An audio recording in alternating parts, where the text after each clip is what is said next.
আজ বানাচ্ছি একদম লোভনীয় আর মশলাদার মটন কারি বন্ধুরা।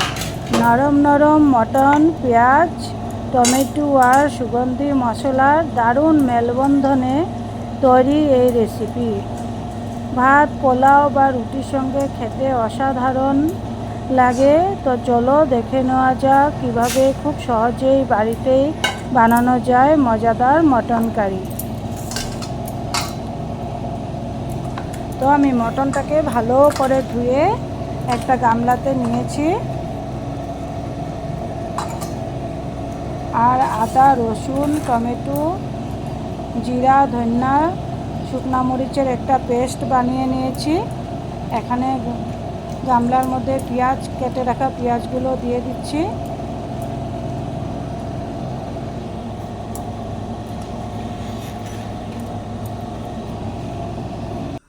বাকি রসুন, আদা সব মশলার একটা পেস্ট বানিয়ে নিয়েছি বন্ধুরা। কড়াইতে তেল দিয়ে প্রথমে আলুগুলোকে লাল লাল করে ভেজে নেব। যে মশলাটা এখানে পেস্ট করেছি সেই মশলাটা গামলাটার মধ্যে ঢেলে দিচ্ছি। মটনটার মধ্যে তেজপাতা দিয়ে ভালো করে ম্যারিনেট করে নেব বন্ধুরা। স্বাদ মতো নুন দিয়ে দিলাম, আর হলুদ গুঁড়ো দিয়ে দিলাম,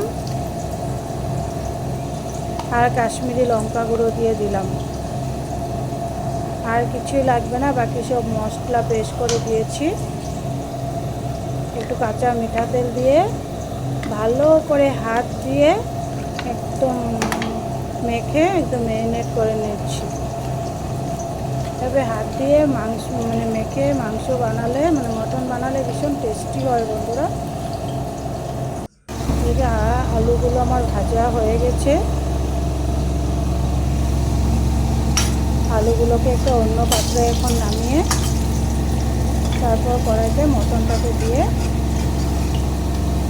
ভালো করে কষাতে হবে বন্ধুরা। অনেকটা সময় নিয়ে লাগবে, 15 থেকে 20 মিনিট তো লাগবেই বন্ধুরা।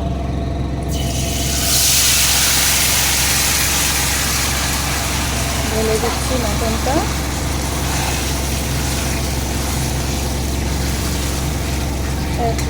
এবার ভালো করে কষাতে হবে।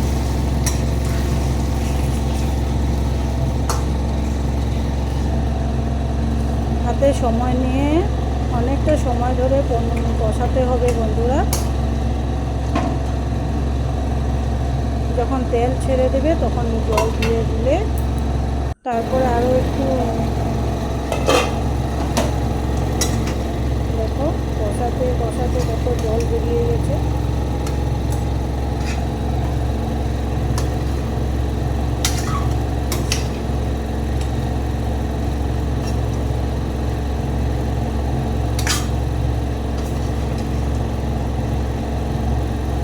ভালো করে কষিয়ে নিচ্ছি বন্ধুরা।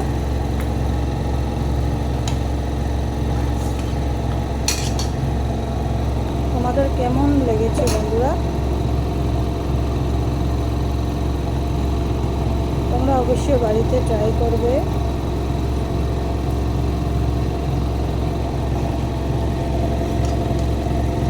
দেখো কত সুন্দর হয়েছে।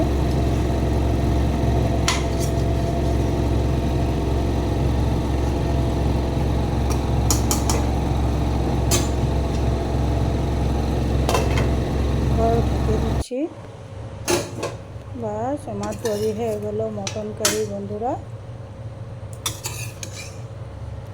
তোমাদের যদি ভালো লাগে তাহলে লাইক, শেয়ার, সাবস্ক্রাইব করে দিও। ভালো থেকো, সুস্থ থেকো, সবসময় আমার পাশে থেকো বন্ধুরা। কমেন্ট করে জানাতে ভুলবে না তোমাদের কেমন লেগেছে মটন কারিটা।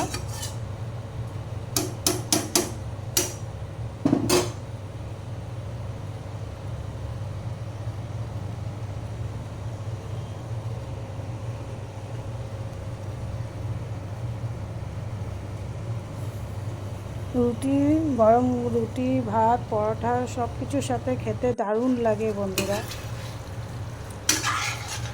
তৈরি হয়ে গেল লাল লাল ঝাল ঝাল মটন কারি।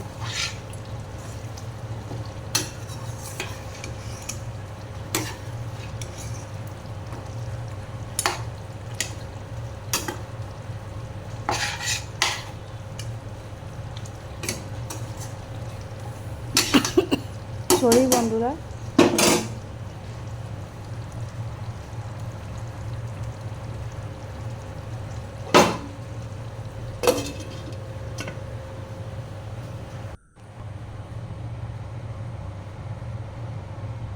ভালো হয়েছে না? দেখতে খুব সুন্দর হয়েছে না বন্ধুরা?